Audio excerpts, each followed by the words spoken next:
Shri Amar Singh ji. Thank you sir.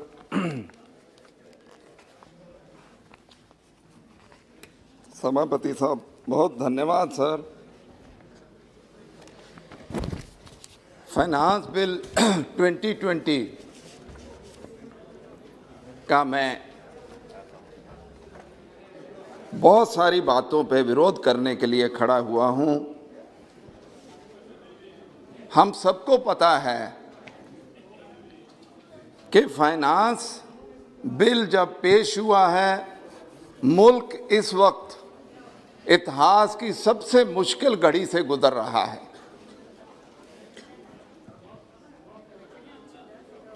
चाहे सरकार ने बार बार सारा कुछ जो हुआ है वो कोविड पे डालने की कोशिश करी है, लेकिन असलियत है कि 18-19 से फर्स्ट क्वार्टर 18-19 से लगातार जीडीपी ग्रोथ 8% से नीचे आ रही थी। ये सारा सरकारी रिकॉर्ड में है, पर सरकार उसको मानती नहीं है।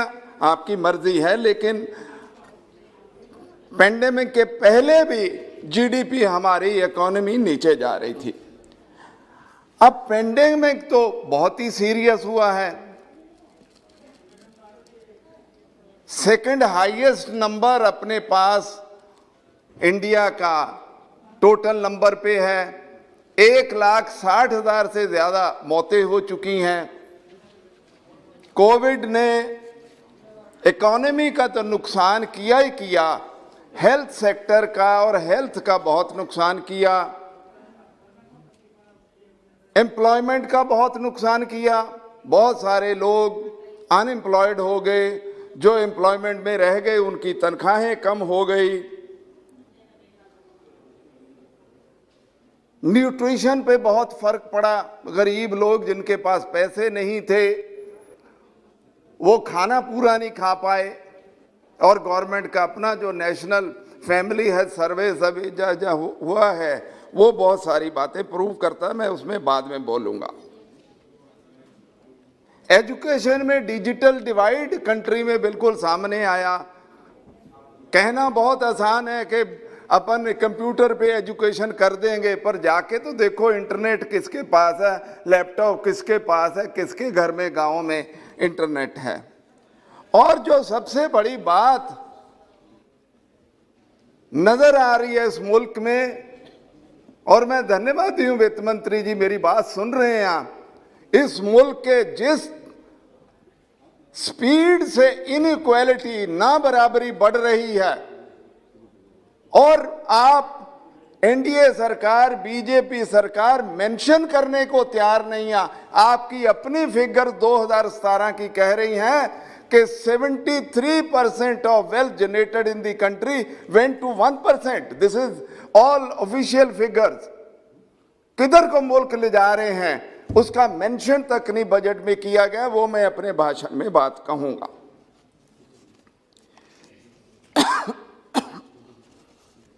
एक दो बातें और बजट में नॉर्मल कहनी है कि अब 1 साल से ज्यादा समय हो गया, इकोनॉमी के तो सभी जगह नुकसान हुआ। 8 सेक्टर जो मेन अपन इकोनॉमी के कहते हैं एक्सेप्ट एग्रीकल्चर, सबका नुकसान हुआ। लेकिन हम अभी तक ऑर्गेनाइज सेक्टर की फिगर पे मुल्क चलाए जा रहे हैं, जीडीपी फिगर चलाए जा रहे हैं। मैं वित्त मंत्री जी से हाथ जोड़ के निवेदन करूंगा कि 1 साल तो बहुत बड़ा समय होता है। एनएसएस को लगा के एनएसएसओ को एक कोई सैंपल सर्वे करा के अनऑर्गेनाइज सेक्टर का कितना नुकसान हुआ, क्योंकि unorganised sector 45 to 50% of the economy है और इतना ही करीब करीब वो एम्प्लॉयमेंट में है। तो उस सेक्टर को करीब करीब 50% सेक्टर ऑफ द इकोनॉमी को टोटली इग्नोर करके अपन फिगर कर रहे हैं। और हम सबको पता है कि जब लॉकडाउन हुआ था सबसे ज्यादा नुकसान अनऑर्गेनाइज्ड नॉन फॉर्मल सेक्टर का हुआ था। आपको सबको पता, छोटे मोटे दुकानदार लोगों की हालत, भूखे मर रहे थे, सड़कों पे लोग भीख मांग रहे थे। और जो माइग्रेंट क्राइसिस है उसका कोई नामो निशान नहीं लिया। इतना बड़ा क्राइसिस हुआ एक साल में, हमको अभी तक फिगर्स का नहीं पता चला। मैं मंत्री जी से निवेदन करूंगा कि मेहरबानी करके ये पार्लियामेंट को, मुल्क को ये चीजें जानने का हक है।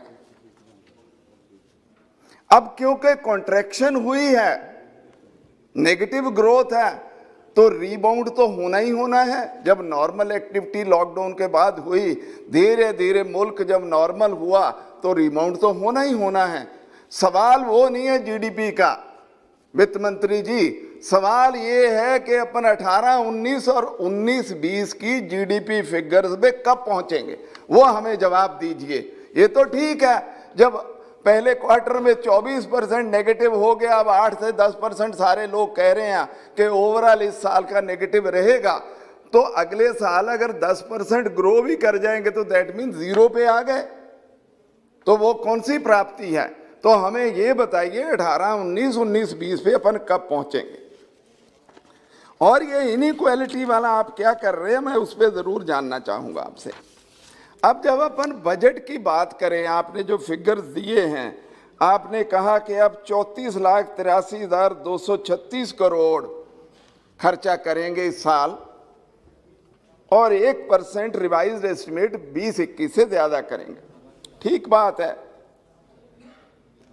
लेकिन अगर आप 20-21 का आपका देखें तो आपकी बोरोइंग जो रखी थी आपने 7,96,000, वो हो तो गई 18-48, 11-12 लाख आपकी करोड़ आपकी बोरोइंग बढ़ गई। अगले साल भी 15-16 लाख करोड़ आपने रख लिया। चलो सॉवरेन कंट्री होता है, उनको इन चीजों से फर्क नहीं पड़ता, पर दैट मीन्स रेवेन्यू में तो कहीं प्रॉब्लम है। आपने कहा कि आई स्पेंट, वो बात ठीक हो सकती है, लेकिन सच्चाई ये भी है कि आपसे टैक्स कलेक्ट नहीं हुए और आपने जो अमीर लोग थे उनको टैक्स छोड़ा और गरीबों पे और टैक्स डाले। पेट्रोल डीजल क्यों महंगा कर रहे हैं आप, बार बार बताइए तो सही, किसी बात का जवाब तो दीजिए।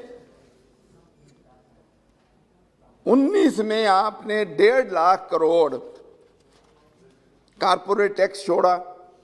मैं मैडम 20-21 का आपकी फिगर्स देख रहा था कि जो रेवेन्यू कलेक्शन की है, मेरे पास है, बजट से ही लिया है।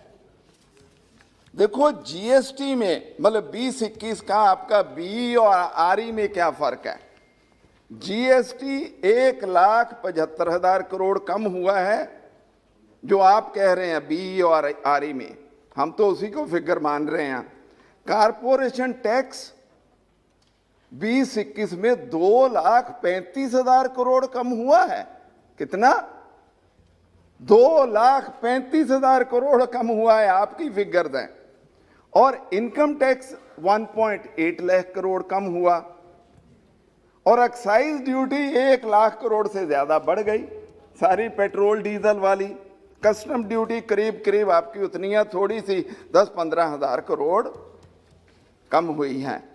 तो ये आपकी जब फिगर हम देखते हैं मैडम, एक बात तो प्रूव हो गई कि आपकी सरकार जो टैक्स रिलीफ है वो सिर्फ और सिर्फ अमीर लोगों को दे रही है।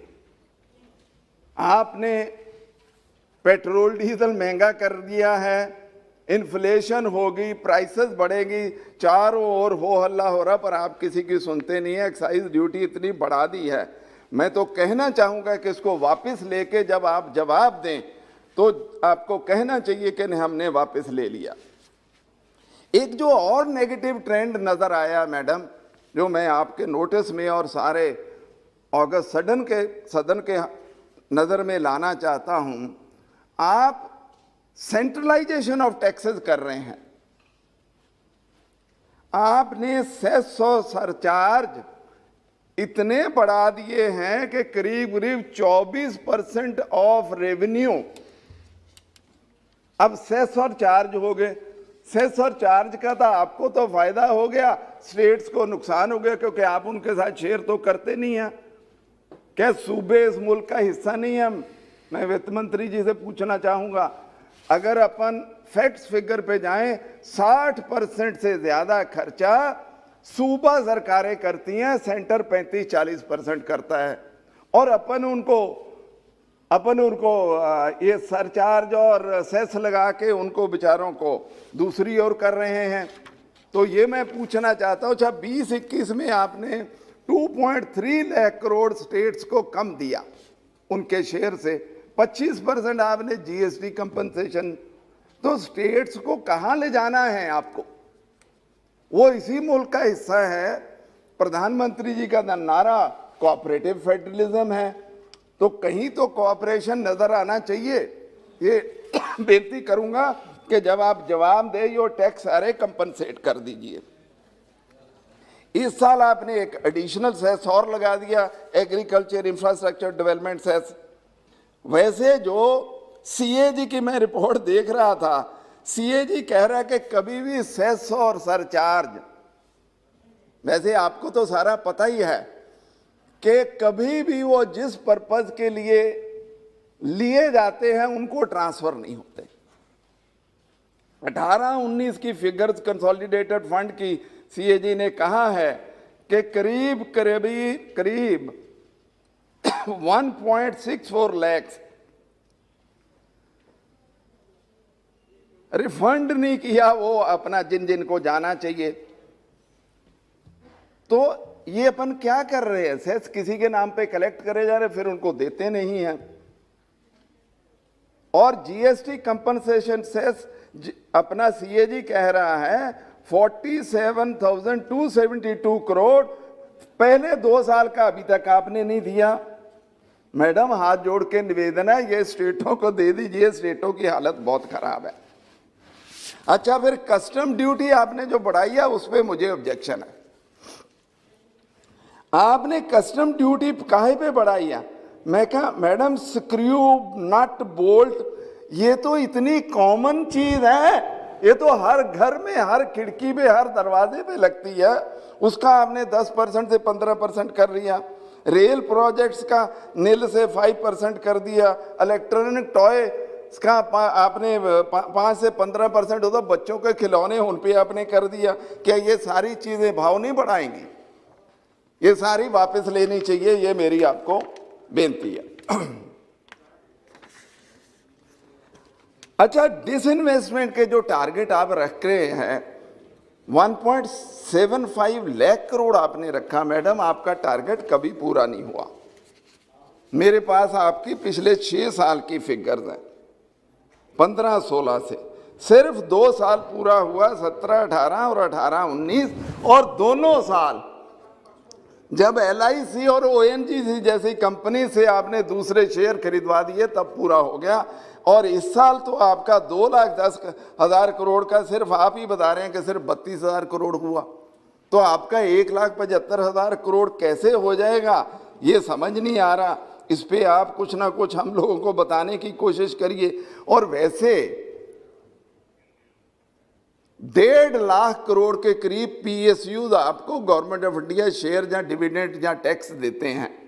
जब आप सारे PSUs बेच देंगे या उनमें डाइल्यूशन कर देंगे तो क्या वो 1.5 लाख करोड़ का आपके टैक्स रेवेन्यू में नेगेटिव घाटा नहीं होगा? वो कहाँ से कंपनसेट करेंगे? उसका जवाब मैडम जी दे, आप माननीय मंत्री जी दे दीजिए। अच्छा, इसके साथ ही LIC का आप अमेंडमेंट इसके बीच में बिल में लेके आ गए। चलिए, आपकी मेजॉरिटी है, जो मर्जी लेके आइए, लेकिन LIC का IPO 22 पार्लियामेंट में स्क्रूटनी ना हो इसलिए आप उसमें 27 अमेंडमेंट ला रहे हैं। वो पार्लियामेंट में लानी चाहिए थी अलग से IPO, और सारा कुछ जो कर रहे हैं हम लोग उसको अच्छी तरह देख सकते। बजट बिल इतना बड़ा होता है, हम लोग भी उसको उतना अच्छे तरीके नहीं देख सकते। मैं अब आना चाहता हूं कि देखो, जो बहुत बड़ा नुकसान हुआ वो कोरोना ने हेल्थ पे बहुत बड़ा नुकसान हुआ। माननीय मंत्री जी, मैं आपका एक एक शब्द भाषण का सुना, मैंने लिख के रखा हुआ। आपने कहा मैंने हेल्थ को 2,23,846 करोड़ दिया है, 137 लाख मैंने बढ़ा दिया। हम सब लोग खुश हुए कि माननीय वित्त मंत्री जी हेल्थ को तो इतना बड़ा लकीली हुआ क्या कि थोड़ी देर बाद ही आपका वो जो अनेक्शर होते हैं वो बाहर आ गए। जब अनेक्शर देखे तो हम लोग हैरान हो गए, और अनेक्शर मेरे सामने है। जो असली मिनिस्ट्री, जो असली हेल्थ का देखती है, ministry of health and family welfare, जो सारे हॉस्पिटल, डिस्पेंसरियां, डॉक्टर, नर्सेज, पैरामेडिकल स्टाफ को देखती है, उसका आपका बी था 20-21 का 65,012 करोड़। आ रही आपने, yes I have to appreciate कि आपने 13,000 करोड़ पिछले साल उनको ज्यादा दिया। जब कोरोना हुआ तो नेचुरली कुछ क्राइसिस होगा तो आपने 13,000 करोड़, मैं उसको अप्रिशिएट करता हूं, पर आपने तो उतना भी नहीं रखा। इस बार हमको उनका 71,269 करोड़ कर दिया। तो मैडम जी, जितना आपने पिछले साल बढ़ाया था कम से कम उतना तो कंटिन्यू कर देते। कम से कम मतलब हम लोगों को लगता है कि नहीं चलो भाई, एटलीस्ट हेल्थ को जितना कोरोना के साल में दिया था उतना दे दिया आपने, तो वो भी कम कर दिया। हेल्थ रिसर्च में आपने कम कर दिया। पिछली आरी में 4,062 करोड़ था, अभी आप 2,600 करोड़ दे रहे हैं। तो क्या हेल्थ रिसर्च की, कोरोना रिसर्च की इतनी बड़ी बड़ी बातें हो रही है, उसकी कोई ज़रूरत नहीं है। हाँ, कोविड वैक्सीन का आपने एक अच्छा काम किया कि 35,000 करोड़ डेडिकेटेड दे दिया, वो हम अप्रिशिएट करते हैं। हालांकि उसमें 2-3 सवाल हैं, वो आपके नहीं है, हेल्थ वालों को देखना चाहिए। क्योंकि अगर 400 रुपये अभी पर डोज ले लेंगे तो ये 61% पॉपुलेशन का ही खर्चा है, ये है नहीं है।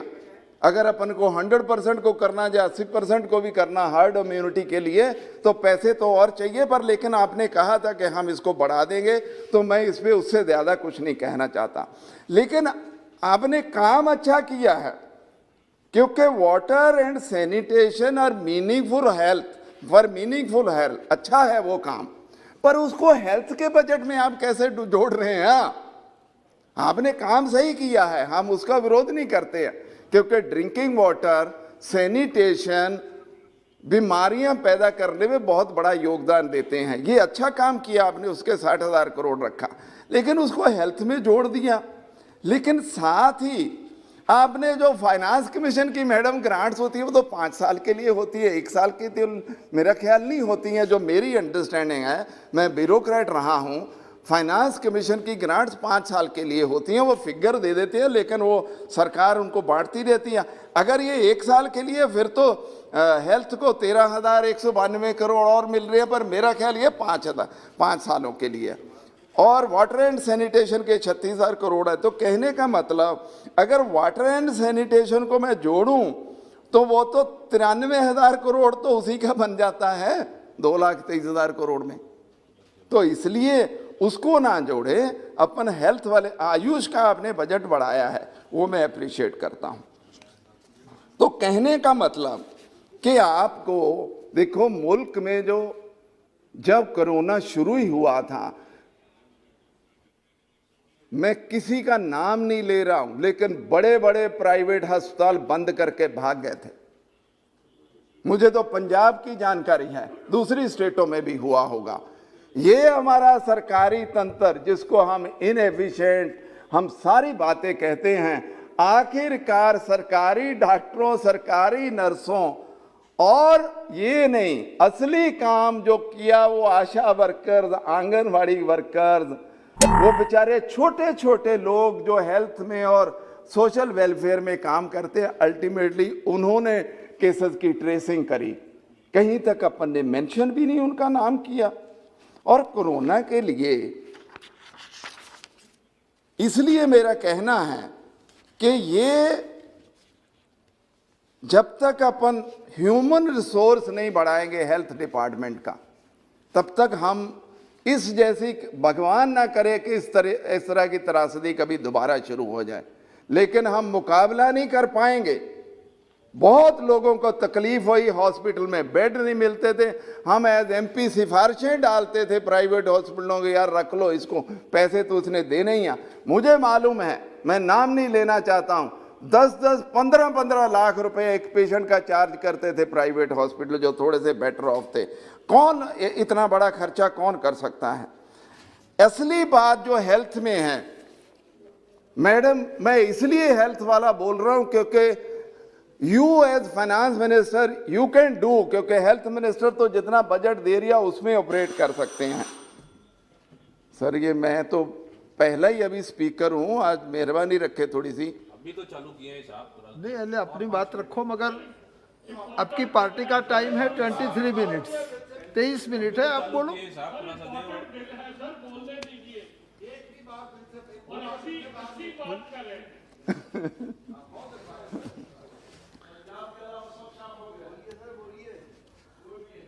क्या नहीं है, छत्तीसगढ़ भी है, उड़ीसा। वित्त मंत्री जी, सभापति जी, आपके माध्यम से निवेदन करना चाहता हूं, अपने मुल्क में जो प्रॉब्लम है, जो पॉलिसी लेवल पे सोचने की ज़रूरत है। हमारा 65-70% खर्चा आउट ऑफ पॉकेट प्राइवेट पे हो रहा लोगों का।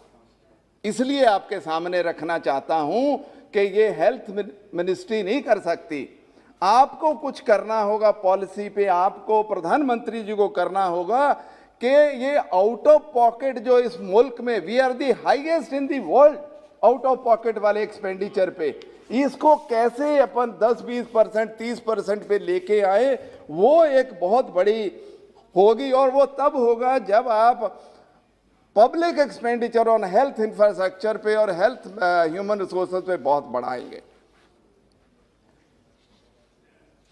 उसी बजट में मैडम आपने न्यूट्रिशन का बजट 10,000 करोड़ कम किया, 37,000 करोड़ से 27 कर दिया।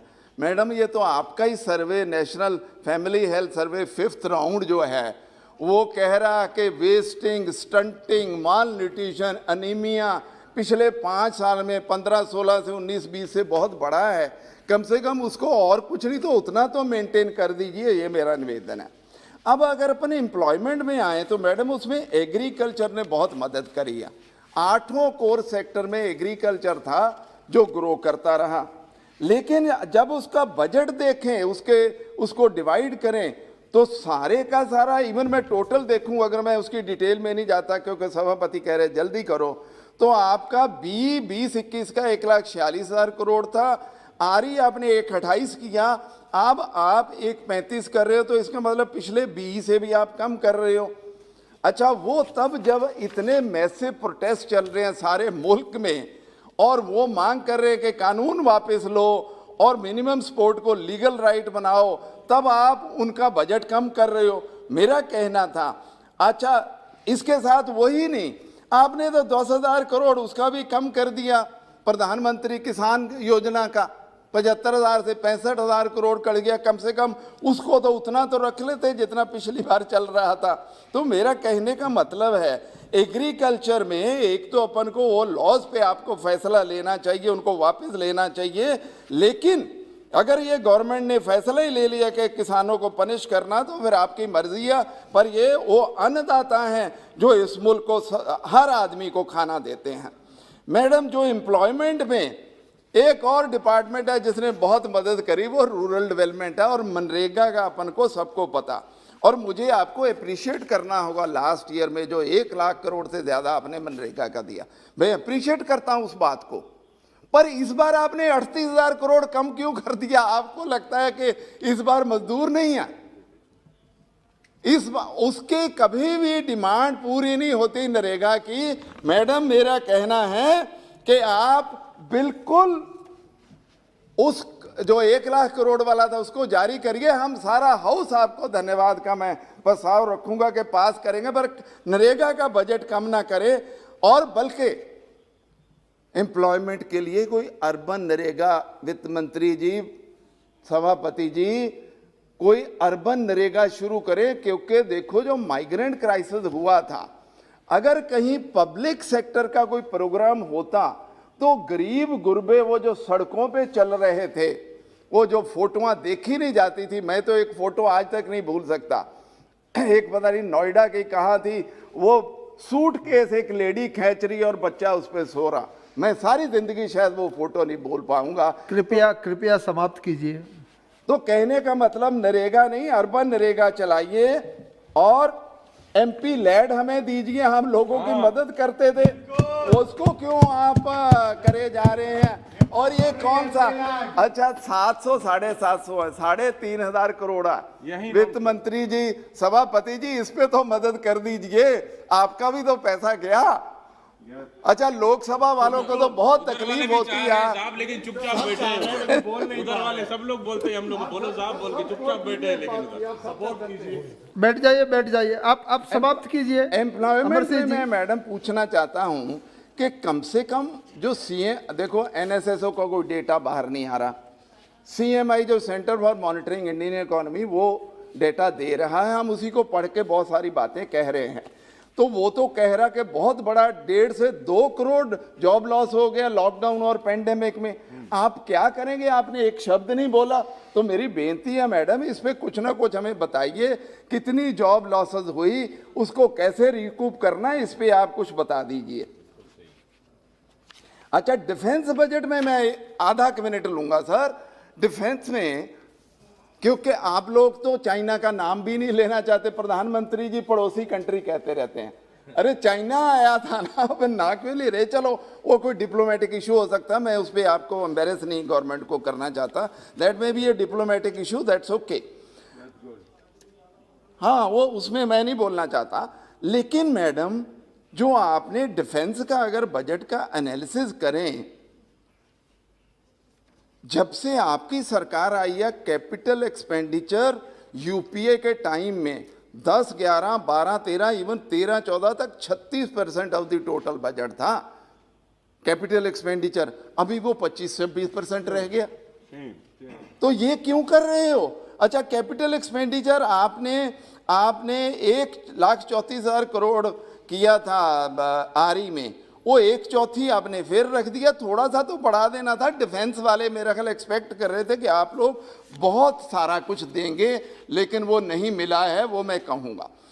मैं इसके साथ सिर्फ 2-3 मिनट में बात करके सभापति जी ख़त्म कर दूंगा, क्योंकि पंजाब के साथ बहुत ज़्यादती हो रही है। 2-3 इश्यूज़ है, वो आपसे ही है सभापति जी, आपके माध्यम से वित्त मंत्री से रिलेटेड है, इसलिए कहना चाहता हूँ। अगर वित्त मंत्री से ना होते तो मैं शायद ना कहता। एक तो आप हमारा जो पेंडिंग जीएसटी है कंपनसेशन 8,253 करोड़ अप्रैल से जनवरी तक, प्लीज़ वो दे दीजिए। हम बहुत क्राइसिस में हैं और हम तो, हमारी सरकार कह रही है, मैं भी आपको बेनती कर रहा हूँ कि उसको मंथली करिए। फिर जीएसटी कंपनसेशन, हालांकि आप उसमें डिस्कस करेंगे, 22 के आगे रखने का योजना बनाइए, क्योंकि बहुत तकलीफ है स्टेट्स को। अब जो 15th फाइनेंस कमीशन ने पंजाब को 2 स्पेसिफिक, सेक्टर स्पेसिफिक और स्टेट स्पेसिफिक ग्रांट्स दे दी फाइनेंस कमीशन ने। एक 3,442 करोड़ है, एक 1,545 करोड़ है। मैडम, आप वो एक्सेप्ट करिए और उनको दीजिए, हमारी तो हालत खराब है। और फिर आप लोगों ने हमारा आरडीएफ बंद कर दिया 3% से 1%, और इस बार आप कह रहे हैं कि वीट में 0% देंगे। 3,000 करोड़ आता है हमको वो। तो इसलिए आपको, हम चारों ओर से मर रहे हैं, क्योंकि जीएसटी का हमें नुकसान ये हुआ कि हमारा जो फूड परचेज पे टैक्स लगता था वो ख़त्म हो गया। आरडीएफ जो हमें एक आता था वो आप कर रहे हैं। हमारे ऊपर 31,000 करोड़ का आपने एक और बर्डन डाला हुआ है, जो सीसीएल का कंपनसेशन नहीं हो रहा था, मैचिंग नहीं हो रही थी, उसको भी हमारा कहना। 2-3 मेरे पार्लियामेंट के इश्यूज हैं, वो बोल के मैं ख़त्म कर दूंगा। मैं बार बार कहता हूं कि फतेहगढ़ साहब ऐतिहासिक जगह है, उसको इंटरनेशनल टूरिस्ट सर्किट में लेके आइए। रायकोट मेरी एक कंस्टिट्यूंसी बहुत बैकवर्ड है, उसमें रेल लिंक दीजिए। और मेरे यहाँ स्टील टाउन ऑफ इंडिया मंडी गोविंदगढ़ है, उनको इतनी तकलीफ है जीएसटी की, दूसरी चीज़ों की, उनका हल करिए। और हमारे यहाँ जो फीड प्लाईवुड इंडस्ट्री है खन्ना में, दोराहा में, सानीवाल, उनकी हालत ठीक करिए। और स्क्रैप ट्रेडर्स मैडम चले गए हैं स्ट्राइक पे, नॉर्थ इंडिया में तो चले गए, मुझे कंट्री की खबर नहीं है। उनकी तकलीफ है कि आप उनसे अब 2017 का जीएसटी का हिसाब था मांग रहे हैं। मैं एंड में सर बस बात ख़त्म कर रहा हूं। मैं आपसे मांग ये करना चाहता हूं कि जब आप जवाब दें, और मैं तो चाहता हूं कि इस बिल में अमेंडमेंट्स करें कि जो हेल्थ क्राइसिस हुआ है उसको हैंडल करने के लिए बजट बढ़ाया जाए। अनएम्प्लॉयमेंट को ठीक करने के लिए बजट बढ़ाया जाए, जो लोगों की इनकम गई है उनको जहां तो इनकम टैक्स में रिलीफ दीजिए, जहां उनको कैश ट्रांसफर करिए, और जो हंगर बहुत था धन्यवाद। आपने 80 धन्यवाद। करोड़ को तो दिया, लेकिन उसको और कंटिन्यू करिए। मेरा कहना था कि फ्यूल पे आप वापस करिए, क्योंकि ये तो कोई अच्छी बात नहीं है। माइग्रेंट लेबरर्स का कृपया कुछ कर समाप्त दो, कीजिए। ये बाकी सब लोगों का ध्यान कर लेंगे तो सारा मुल्क श्री आपका राजेंद्र बहुत-बहुत अग्रवाल धन्यवादी जी। रहेगा।